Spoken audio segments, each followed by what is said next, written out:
The call on the ice stands. We gotta go. Up to the colors. We are set to go. Let's roll, boys. Come on, let's get going. We are kicking. Here we go. Both guys, 5 minutes each for fighting. Watch the blue. Play the puck. We're not doing this. Hey. After further review, it's the Scouting the Refs podcast. Yeah, baby. Here's your hosts, Todd Lewis and Josh Smith. Okay, gentlemen, play ball. Let's go. All right, guys, let's drop the puck. Josh, I think to myself about this podcast that we've been doing for several years now. We're really just a simple show with simple people that want to understand what should be simple rules, but it doesn't always work that way, does it? No, the rule book's not simple. The decisions aren't simple. There's a whole lot that goes into it. But yeah, sometimes you just want to talk hockey. You just want it to all make sense. And that's it. We're just looking for a little clarity. We see something and we think that something logical should happen moving forward, but it doesn't always work out that way, I don't think. No, the rule book's not always logical, and there's always interpretations and there's always judgment calls, but there is, Todd, there is a logic there somewhere, I promise. The rule book may be in black and white, but there is always interpretation, which creates a gray area. This is the Scouting the Refs podcast. Please make sure you follow the social channels. You'll find Josh at Scouting the Refs on both X and Instagram. You'll find me at Todd Lewis Sports again on both X and Instagram. Coming up on this week's episode, fines to pay, whack-a-mole, good hit, bad hit, I don't know what kind of hit, a 3-game hit, and hey, put that net back. Intriguing, isn't it? Oh yeah, the net moving is probably more intriguing than some of these hits, which were a little more painful to watch. Okay, let's give some props to former NHL referee Tom Kowal, who will be entering the BC Hockey Hall of Fame in the near future as part of the 2024 class. Congratulations to Tom. It's nice to see officials recognized for their big contributions to the game as well. Yeah, Tom, many years in the game now, currently working over in Europe, but he spent quite a long time in stripes. He will become the 8th NHL official in the BC Hockey Hall of Fame. You've got guys that you've known for years like Lonnie Cameron, Jay Sharers, Shane Heyer, Brad Lazarowicz, Rob Schick. Back a few more years for Bob Hall and Lloyd Gilmore, but nice honor for Tom to make it in there, and I hope to be catching up with him shortly. A little teaser for us, Todd, but I think we'll be able to chat with Tom a little bit about what it means to join the Hockey Hall of Fame or the BC Hockey Hall of Fame, and maybe some stories about all those NHL games he's worked. I look forward to that. I'm hitting you with this blind, but do you know off the top of your head how many officials are in the Hockey Hall of Fame? Because I suspect it's not enough. Not as many as there should be. There are a handful of guys in there. It's been a while. The most recent official that was inducted, Bill McCreary, and that's been some time. Yeah. So we've had a quite some time since we've had somebody in. I think McCreary was probably 2013, 2014. Before that, I know we had Scampy, Andy Van Helleman, John D'Amico. So not enough. I think there are probably some well-deserving officials that have not been put into the Hockey Hall of Fame. And I know one for political reasons.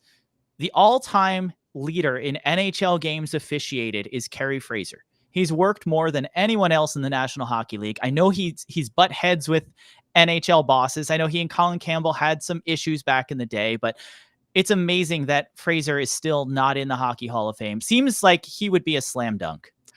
Do you know what we need for the Hockey Hall of Fame? And I don't think this will ever happen, but you know how every couple of years there's sort of a push for veterans who have been missed over, and you have kind of a rush of goaltenders that get put in, or a rush of players from a certain era.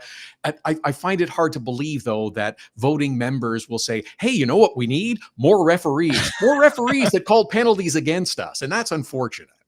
You're right. I think more referees is rarely anything that former players or current players want, is more referees, more officials. But I'd like to see, and I know it won't happen, but a little more, bite my tongue on the word here, I'd like to see a little more transparency around how the whole process works, because we know that, there's a certain process by which guys are nominated, and somebody on the committee has to bring it to the floor, and then they put it to a vote.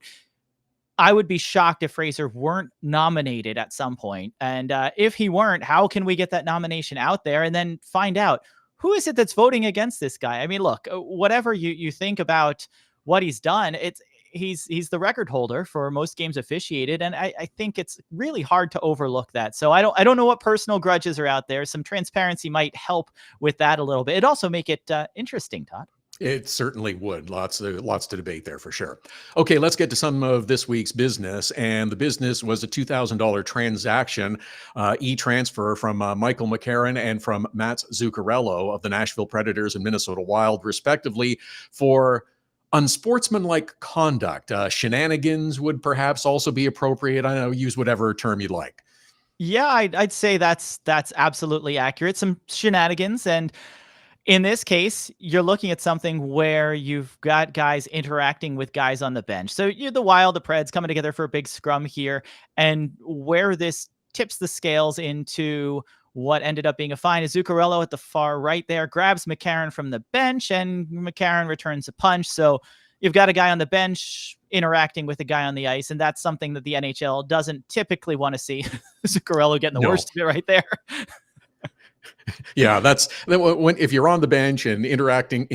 I love that. That's a very political term. Interacting with someone on the ice, that is going to be frowned upon. So understandable that the fine comes from the league office. This is not something that they want to just let go or let slide. They have to recognize this. No, and we saw penalties to both guys, minor penalties. This isn't anything that's worse than a fine, but just one of those messages that needs to be sent that reminds guys on the bench, like, don't grab a hold of a guy on the ice. Don't get involved in the action on the ice. It's not as bad as leaving the bench to join an altercation. It's nothing to that extreme, but yeah, keep your hands to yourself. There you go. I have another game situation that, again, maybe should have been acknowledged, recognized, and a message sent, so to speak. This has to do with the Colorado Avalanche and Chicago Blackhawks game, where Connor Bedard, the rookie sensation who has already endured a broken jaw this year, is skating out of the zone, nowhere near the puck, but Avalanche defenseman Josh Manson gets him in his sights and gives him a nice two-hander right on the wrist above the glove where he knows it's going to hurt. Now, there was no penalty call on this play. And okay, I understand that. But isn't this something that should be reprimanded in some way, shape, or form? Look, it's well deserving of a penalty. It's a clear slash. Like you said, it's a two-hander to the wrist. There's nothing else going on. These guys aren't doing anything. There's no fight. There's no shoving. There's no altercation. It's purely Bedard skating away and Manson whacks him from behind and chops him right on the wrist there. So I would like to see it called. I understand that there are certain situations where infractions get missed on the ice. So we'll give the officials a pass here for whatever reason, but it certainly deserves a penalty. The problem is after the fact, player safety has all the opportunity in the world to take a look at this. And I don't know how you don't issue a fine. I mean, $5,000 isn't going to keep Manson up at night, but it is going to send a message that, hey, this is something that you can't do. We got you. We busted you for it. Yes, you got away with it during the game, but we need to protect star players. We can't have guys slashing away from the puck, away from the play. There's nothing to do with hockey in this instance. The only intent Manson has there is to intimidate Bedard, to send a message to say, we're out here to hurt you and to inflict injury, however severe, on a star player. So I'm absolutely amazed that player safety didn't come down with at least a fine. This is not a one-game suspension, but this does deserve a fine, even if it's only to acknowledge the fact that this is something that the league doesn't want to tolerate. I'm amazed that that didn't happen that way, Todd. And isn't this something that, if he were to have been fined here, would be noted in any future action or interaction with the Department of Player Safety if he were to have a hearing in the future? Absolutely. You have two facets to that. He becomes a repeat offender if there's something else within the 18 months following the incident, which only affects really salary calculations. If you're a repeat offender, you lose more salary when you get suspended, basically. The other piece is that player safety will refer back to it. Now, they can look back and they can see that Manson did this. This has been logged by the league, and player safety looks at a player's entire history, including penalties, suspensions, fines, and even offenses like this that may not have resulted in a penalty or a fine. They can refer back to it. They can consider it. If Manson gets suspended for a slash in the near future, they're certainly going to call back to this one and say, hey, this isn't the first time. But acknowledging it with a fine or some disciplinary action certainly puts a little more weight behind it. All the lovers of old-time hockey got their wish last weekend when Ryan Reeves of the Toronto Maple Leafs and Matt Rempe of the New York Rangers had a big fight at center ice. But but there are no stage fights anymore, right, Josh? Everything is all organic now. This is just happens in the game, doesn't it? That's the way this works. Yeah, nobody's going out there planning a fight. Nobody's having discussions before the opening face-off, during warm-ups with the opposing team of trying to posture for a fight. That doesn't happen at all, Todd. That certainly hasn't happened with Rempe in prior games. No, okay. I just wanted to be sure. A little bit earlier in this game, Rempe did take a run at the newly acquired Ilya Lyubushkin of the Toronto Maple Leafs into the boards, though. There was no penalty, there was no fine or suspension or hearing or anything like that. But I watched this a bunch of times, and it seemed like Matt Rempe took an awful lot of steps before having contact with Lyubushkin, and I thought there should have been a charging penalty. I could see that. I don't think you're anything more than a minor on this one. It's nothing severe, but it's some strong strides. He's hitting him high. Looks like he leaves his feet right before the collision. So you're hitting a few of the marks, any of which would be enough to justify a charging minor, and he hit a few there. So I thought that one was deserving of a minor. Again, nothing more than 2 minutes, but that was a penalty-worthy hit. Again, it's just I'm surprised, but let's get to another game now that also had a couple of hits that got plenty of attention, and both involved Martin Pospisil of the Calgary Flames. So in the game against the Seattle Kraken, the first hit delivered by Pospisil against Adam Larsson was kind of from the side. He targeted him again. There was no call on the play, but I thought this was also deserving of a penalty of some sorts. Yeah, that looked like boarding to me. I mean, he's coming in, he's looking at the numbers on the way in. He has an opportunity to deliver a legal hit. And some folks were complaining that this is a legal hit. It's shoulder on shoulder. It is. There's shoulder on shoulder is not the issue. We're not talking an illegal check to the head here. We're talking about contact with a player that results in him making violent contact with the boards. I think this was a textbook boarding call. I'm surprised. Again, much like with the Rempe hit, I don't think we're looking at more than a minor penalty, but this is definitely a hit that deserves a penalty. So Pospisil should have sat for 2. Again, don't think we're looking at a major here, but one that should have been a penalty. One of the other elements that was pointed out is that approaching from the side is not a negative, or it's allowed as in terms of the rules. There's the blindside phrase has come out of the NHL rule book, but again, that's not the issue. It's how the hit was delivered and the result of the contact from Larsson hitting the boards. Right, and that's what you're looking at on the penalty here. Again, it's not a hit from behind. We're not calling this a hit from behind. We're not calling it a legal check to the head. It's boarding because of the way he drives Larsson into the boards. I mean, if you want to argue how much was Larsson defenseless on this play, he's playing the puck. He's positioned at probably a pretty dangerous spot off the boards there, but that's where the onus is on Pospisil to not drive the guy's head neck first into the boards there, which he did. So I thought it was a dangerous play. I think it's one of those where you're lucky that you didn't have a severe injury coming out of this one. But yeah, this is not a hit from behind. Doesn't have to be. You don't have to hit through the numbers for boarding. You can hit a guy from the sides and drive him dangerously into the boards like Pospisil did. Another example, same game, same hitter, different victim this time. It's Vince Dunn with the puck, and he has his back facing outward from the boards, and Pospisil sees him, has plenty of time to let up, to change his angle of approach, but instead drills him face first into the dasher. It's a choice. I guess you can go one way or the other, but that's what he chose. The Department of Player Safety chose to have a hearing with him after his penalties got him tossed from the game, and they have they have suspended him an additional 3 games. Adequate, appropriate. Seems like this is pretty consistent, if you will, with player safety. Yeah, I can't really argue this one. This was a far more egregious of a hit. I mean, they're both rough to watch, but when it comes to checking from behind, he had numbers all the way. I mean, Dunn starts to shift his body at the last second, but that doesn't absolve Pospisil of the responsibility of delivering a clean body check. And I thought player safety brought up a good point when you watch the video back. Watch Pospisil's skates. His one skate ends up between Dunn's skates, which just kind of shows you that the train tracks that he was on when he went to deliver the hit. You know, he's coming straight in. His focus and his line of attack, his angle was always going straight through the numbers on Dunn. So again, this is a scary hit. One delivered dangerously near the boards, one that's from behind on a player who really, I don't think Dunn sees him coming at all. So I think 3 games is correct. And it's worth noting that player safety is not looking at the Larsson hit from earlier in the game. The officials They're not either. You're calling each hit on the merits of the hit itself. So just because they said, oh, there was a bad hit earlier, you can't give him more for this particular hit. And player safety can't give him a lengthier suspension necessarily just because of this hit. They need to look at, is this a suspendable offense? And then what's the player's history? So we're typically not seeing it happen in the same game for player safety. Maybe that does make the difference from 2 to 3. But when it comes to the officials on the ice, they have to issue the penalties and make the calls based on the hit itself. So interesting that we had two similarly dangerous, similarly penalty-worthy hits. This one gets 3 games.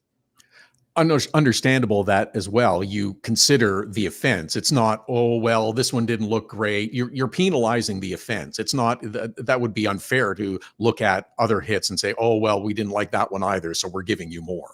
Right. And I think also the injury side of things, we always want players to get a more severe penalty when a guy's injured on a play, but sometimes you get lucky. Sometimes the player receiving the hit is fortunate that they avoided a serious injury, but that shouldn't make it less severe on the guy who delivered the hit. A hit that is equally dangerous, that has equal potential to cause an injury. Just because you avoid injury doesn't mean you get off the hook there. So player safety looks at injury, but only to add length to the suspension. They're not looking at a play and saying, well, there was no injury, we shouldn't suspend the guy. They're looking at the hit, deciding if that hit was worthy of a suspension, and then they factor in, well, was there an injury? And if there was an injury, maybe we tack on another game. Good point, because Dunn did pop up afterwards, which was good to see. All right, Devils and Ducks, a late game scramble with New Jersey trying to tie the game. Anaheim's Frank Vatrano just happens to nudge the net off the pegs, and it negated a scoring chance. Referee Frederic Lecuyer blows the whistle and calls for a penalty shot. It's just a coincidence. I just accidentally brushed by. It's just a flesh wound. I barely touched the thing. Oh man, it was. When I first saw it, I said, "Oh, what happened? There's a player on the net." Then you see it afterwards, and it's so obvious. It's hysterically funny how Vatrano really just goes in to knock the net off. In most cases, you know what? It's fine. You're going to draw a penalty for doing it. In the final 2 minutes of the game, it results in a penalty shot. So we don't see this rule called every day. We don't see guys knocking the net off deliberately every day, but it's one of those few rules that if there is insufficient time in regulation or any point in overtime, it results in a penalty shot. And I think Vatrano afterwards said it was an instinctive play. He really didn't think it through. He knows the rule, and he saw, as he pushed the net off, he saw that the puck was already behind the net. So he admitted that it didn't even really save him. They weren't going to have time to score the goal. So a close one there. Well, and it's still a play that you may want to consider at some point. Look, if the play is inevitable that the puck is going to likely wind up in your net, knock the net off and take your chances with the penalty shot. Hey, if you think your goalie has a chance at stopping the penalty shot, or a better chance than stopping what might have been a wide open net there, then absolutely go for it. I know some Ducks fans were frustrated too because the goaltender's mask was off. And when you look back at it, you can see that the mask was off after the play had already been blown dead. But even if it's not an immediate whistle. And you have to remind folks sometimes that goaltenders sometimes are forced to play without a mask. It is not an immediate stoppage of play. If the other team, as the Devils did, has an impending or immediate scoring chance, we play on, even if the goaltender's missing his helmet. So he lost it after the play was dead. But even if he hadn't, this is a situation where the Devils may have been firing a shot from the blue line at that net with Dostal's mask off. Oh, yeah, that would have been something to see. You did point out as well that there are a couple of key elements that make this a penalty shot. And that also kind of comes into play in terms of the Toronto-New York game that we mentioned a little bit earlier with a too many men on the ice penalty. There were some that thought that there should have been a penalty shot awarded here, but that's not really the case. It's not, and it's because there is a difference between too many men on the ice and what is called a deliberate illegal substitution. What we saw from the Rangers was a sloppy change. They had too many men on the ice. There's no question. It was in the final 2 minutes of the game, so it could be ruled a penalty shot. It wasn't, because again, this is a line change. It's a bad line change. There's nothing intentional about it. That deliberate illegal substitution, which we haven't seen in years, came about long ago when it used to be an extra penalty for putting guys out there, and you'd already have a 5-on-3, so you're already shorthanded. And the coach kept throwing guys out there because another guy goes in the box. But what are you going to do? You can't go less than 3 guys on the ice. So there was really no penalty in effect for the team that kept putting the extra guy out there. The NHL enacted the rule about a deliberate illegal substitution to prevent that from happening. So if you really want to try to do it, and the intent was to put the extra guy out there for the stoppage, or knowing that there would be a stoppage of play, that the officials can award a penalty shot. Couldn't find the last time that had been called, or that we'd seen a penalty shot for a deliberate illegal substitution. But what we had at Rangers Leafs was really just a bad line change. And you will never find players or coaches looking for that little advantage or that little loophole. It never stops. Good stuff, man. Way to work. Get in the box. It's the Scouting the Refs podcast. Read more at scoutingtherefs.com. Follow Scouting the Refs on Twitter, Instagram, and Facebook. Email the show at heyref@scoutingtherefs.com. You're good in my book. Subscribe, share, and keep those sticks down.